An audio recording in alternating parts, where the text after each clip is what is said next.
Good morning, and peace be with you this day in the light.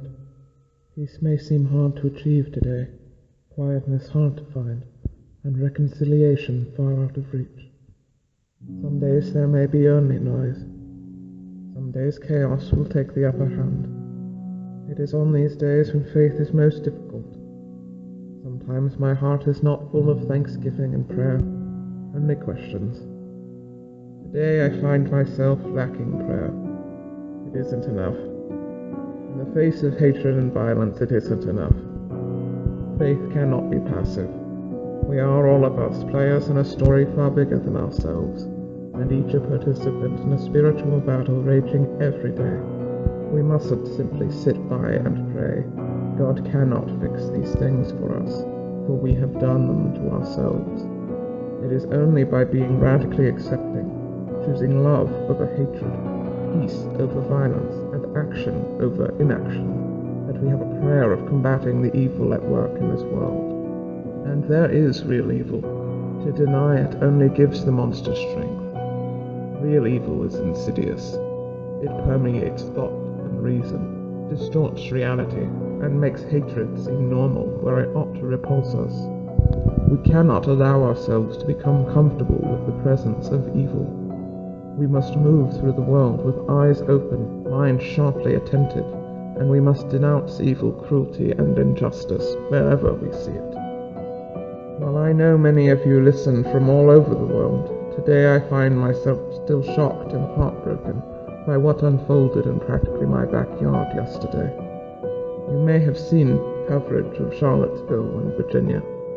I find myself compelled to say, these acts of violence will never be acceptable, and whatever ideology that hides behind white nationalism, by whatever name it's called, self-righteous patriotism or manifest destiny, this is the great spectre which haunts the nation.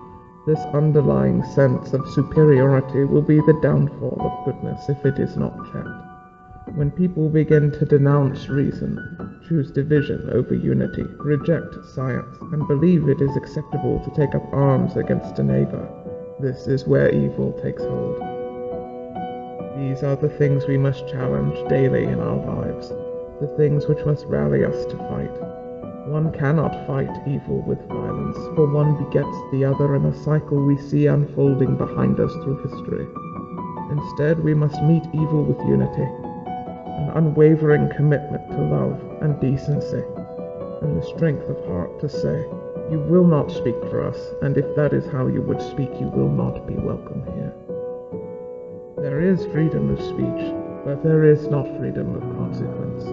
If a person's speech perpetuates evil and encourages violence, then that person has used their freedom in a way which compromises the freedoms and safety of others.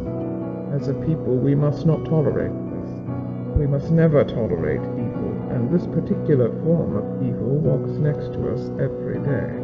It sows its seeds in our neighbors, our co-workers, sometimes even our families.